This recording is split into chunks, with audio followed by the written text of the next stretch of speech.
Asia cup की बात करेंगे और छेड़ेंगे थोड़े से तार। कोशिश करेंगे कि आपसे हम राज जान सकें जो आप अभी तक अपने सीने में दबाए बैठे हैं, दोस्ती निभा रहे हैं, लेकिन आपने दोस्ती निभाई या कौमी मफाद में ये सब किया वो तो आपसे जानेंगे। एक हफ्ता पहले जब इंडिया पाकिस्तान का मैच होना था तो सेठी साहब ने क्या वार्निंग दी थी? मेरा ख्याल है बीसीसीआई ने ये सोचा है और गवर्नमेंट ने ये सोचा है, इजाजत दे दी है खेलें आप। इनका ये ख्याल है कि ये पाकिस्तान को हराएंगे, इनकी टीम बहुत अच्छी है, ये अपना बदलाव क्रिकेट में लेंगे, पाकिस्तान को हराएंगे, ठीक ठाक हराएंगे, क्योंकि उन्हें इस बात का एहसास है कि इस वक्त इंडिया की टीम नंबर 1 टीम जा रही है। तो उनका ख्याल है कि ये बड़ा अच्छा वक्त है कि ये इस जंग में हम जाके जीत जाए और ये फिर हम लुडिया और लड्डू बांटेंगे और गुलाब जामुन बांटेंगे और पाकिस्तान को ताने देंगे और थोड़ी सी इज्जत हमें फिर मिल जाएगी। आपने सोच पहले ही बता दी थी कि भारत क्या करने जा रहा है, तो जब वार्निंग इस तरह की बल्कि सभी के दिमागों में मौजूद होगा कि भारत का एक कप्तान का ये रवैया हो सकता है, तो उस हिसाब से तैयारी की जानी चाहिए था। ऑफेंसिव डिफेंस अजीत डोवल साहब का मॉडल अप्लाई करना चाहिए था, लेकिन हमने ये ना देखा और उसके बाद एक बरतरफी मुअत्तली देखी उस्मान वाला साहब की, सफिशेंट नहीं थी। लेकिन उसके बाद ये जो धमकी रेफरी को चेंज करने की और उसके बाद उनके माफ़ी मांगने की खबरें जिस तरह से चली, अच्छा उस पर ना एक व्यूवर है हमारे डॉक्टर मोहसिन आयरलैंड से, उन्होंने जो सवाल भेजा उन्होंने अपने सवाल में ही बोल दिया कि ये सवाल आप चला नहीं सकते। वो बड़े दिल बर्दाश्त हैं आपके वहाँ जाने पे।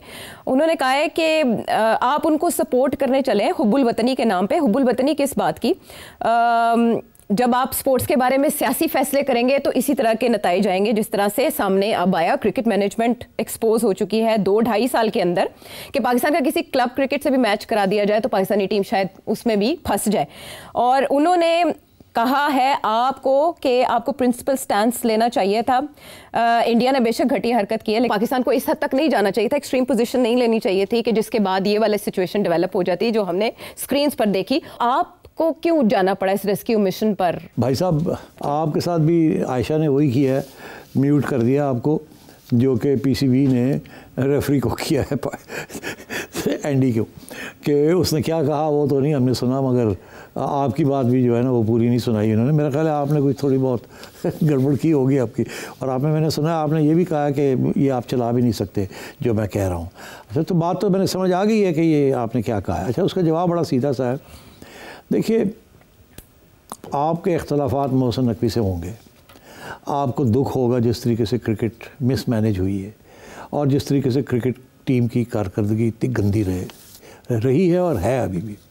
दुख तो बहुत है, सबको गुस्सा भी है।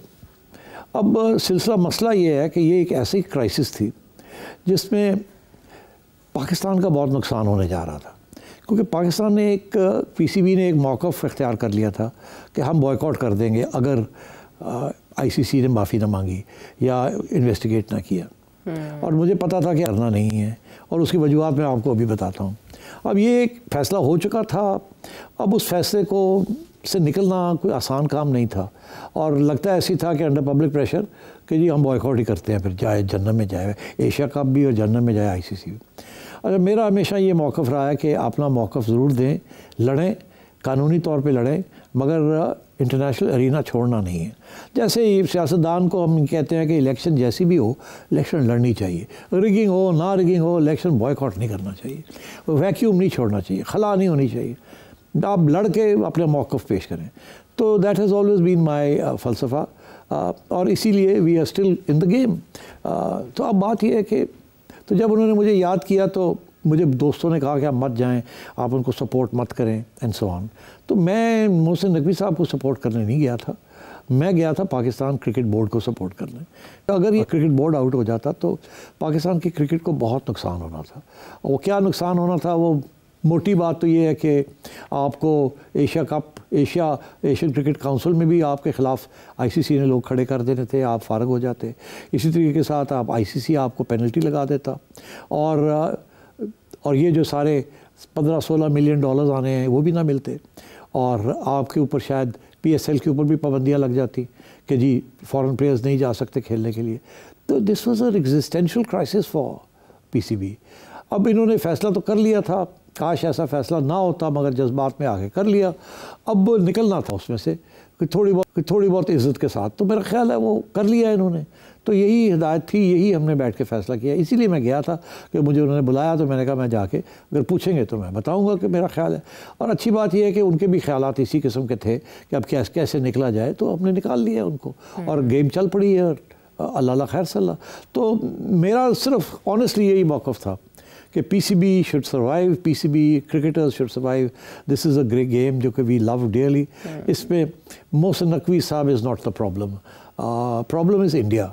एंड बाकी जो लोकल डोमेस्टिक इश्यूज़ हैं वो तो हैं, अंडर सम चेयरमैन फ्लरिश करती है, कभी नहीं होता, वो अलग गेम है, वो आपके अलग दुख हैं सुख हैं, कौन चलाए कौन ना चलाए, I don't want to get involved in that.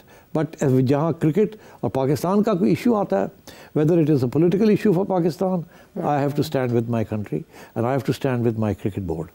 तो संडे को फिर मैच होने जा रहा है इंडिया और पाकिस्तान का, कोई और कंट्रोवर्सी होते देख रहे हैं? हैंडशेक होगा या नहीं? नहीं, मेरा ख्याल है कि फॉर एग्ज़ाम्पल एक इशू और भी खड़ा हुआ था, मैं आपको बता ही दूँ। वो ये था कि ये मुझे PCB से नहीं पता चला, ये मुझे अपनी चिड़िया ने बताया कि इशू हैंडशेक का नहीं था, ये एक कन्वेंशन है, एक ट्रेडिशन है, तो अगर नहीं हाथ मिलाया तो ना सही।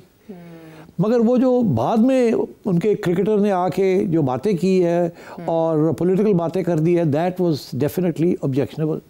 उसमें दो गलतियां हुई मेरा ख्याल है। PCB से कन्फ्यूजन इतनी थी कि समझ नहीं आ रही थी क्या करें क्या ना करें। एक तो ये था कि अंडर ICC रूल्स, वो सारे रूल्स मैंने पढ़े हुए हैं, मुझे पता है, आप 18 घंटे के अंदर अंदर आप एक प्रोटेस्ट लॉन्च कर सकते थे रेफरी के आगे कि ये देखें इस बंदे ने ये जो बातें की है ये क्रिटिसाइज़ करें, इसको सेंसर किया जाए। आपने वो उस टाइम आपको दिया हुआ, उसमें आपने नहीं लॉन्च की कंप्लेंट, बाद में की, उसका कोई फ़ायदा नहीं। और आपने की ICC को कि जी वो इस बंदे को चेंज किया जाए, that was not the complaint. The complaint should have been ये क्रिकेटर ने जो बात की है इसको सेंसर किया जाए और रेफरी को कहा जाए कि इसको सेंसर करे।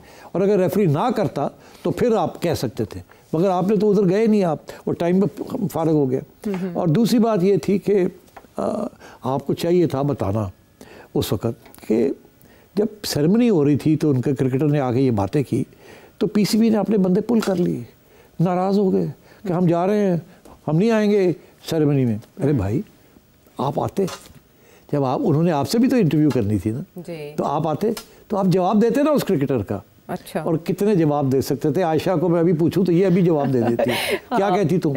वो यही कि खेल में हार जीत तो होती रहती है, लेकिन 6-0 का तो कयामत तक कोई कंपटीशन नहीं है। आपने एक मैच जीत लिया, हम 6 जीत के बैठे हुए हैं, अल्लाह खैर सल्ला, वाह वाह हो जाती थी। 6-0 तो भाई कहने की तो बड़ी बातें होती है। आप आयशा को फ़ोन कर लेते तो आयशा ने आपको बता देना था कि 6-0 कर दो, बात इतनी बात के साथ वाह वाह हो जाती सारी और ख़त्म हो जाती बात। मगर आप उठा के ले गए, तो मतलब कन्फ्यूजन के अंदर, जज्बात के अंदर, अच्छी एडवाइस मिली नहीं मिली तो ये चीज़ें हो गई। मगर मेरा ख्याल है फॉर फ्यूचर अब थोड़े से दे आर वेरी वाइज कि अब कैसे डील करना है। मगर मैं एक बात ज़रूर कहूँगा, और ये PCB को ये बात पसंद आए या ना आए, मोहसिन नकवी साहब को ये बात पसंद आए या ना आए, हमारे जो क्रिकेट मैनेजर होते हैं ना टीम के, उन्हें सारे क्रिकेट लॉज के बारे में, कॉन्स्टिट्यूशंस के बारे में पता होना चाहिए, कैसे प्रोटेस्ट करनी है, किस किस्म का ख़त लिखना है, क्या टाइम पीरियड है। Unfortunately this is not the case. जब सिफारिशों के बेसिस के ऊपर लोगों को रखा जाता है इस किस्म के ओहदों के ऊपर कि आप ब्लेज़र पहन के और आप फिरें और आपको पता ही ना हो कि करना क्या और क्या नहीं करना, और आप हेडक्वार्टर को फ़ोन कर रहे हैं और हेडक्वार्टर को खुद नहीं पता, वो पढ़ो जी कॉन्स्टिट्यूशन पढ़ो तो ये करो, this is sad, this should not happen. अब मैं एग्जांपल देता हूँ आपको, मैंने तो ये इशू खड़ा किया, ACC की कॉन्स्टिट्यूशन में लिखा है कि ACC अंपायर अपॉइंट करेगा फॉर इट्स ओन फिक्चर्स, वो नॉमिनेट करेगा, ICC नहीं नॉमिनेट करेगी, पहली बात। दूसरी बात ये लिखी है कि आप किसी को भी नॉमिनेट कर सकते हैं एज अंपायर जो कि क्वालिफाइड है, मगर अगर आप ICC से पूछते हैं तो ICC एक लिस्ट दे सकती है फ्रॉम इट्स इंटरनेशनल अंपायर्स जिसमें से आप एक सेलेक्ट कर लें। ये नहीं है कि ये ICC ने अंपायर लगाया और ये रहेगा।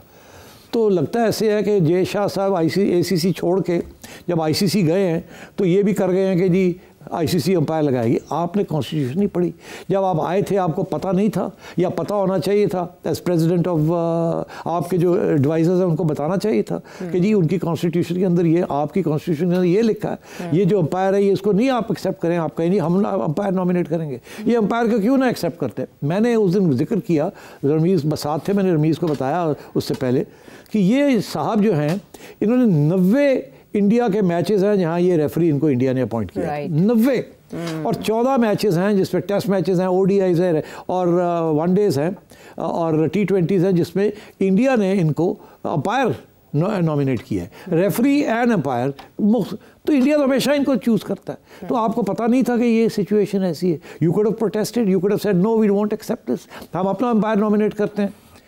तो अगर आपने पढ़ाई नहीं कॉन्स्टिट्यूशन के, ना आपने आईसीसी की कॉन्स्टिट्यूशन पढ़ी है, ना आपने एसीसी की कॉन्स्टिट्यूशन पढ़ी है, और ये चेयरमैन का जॉब नहीं है, ये उनके एडवाइजर्स का जॉब है, ये उनके जो प्रोफेशनल्स रखे हुए हैं जो इंटरनेशनल रिलेशंस और इंटरनेशनल डील करते हैं इन चीज़ों के साथ, it is their job to brief the chairman.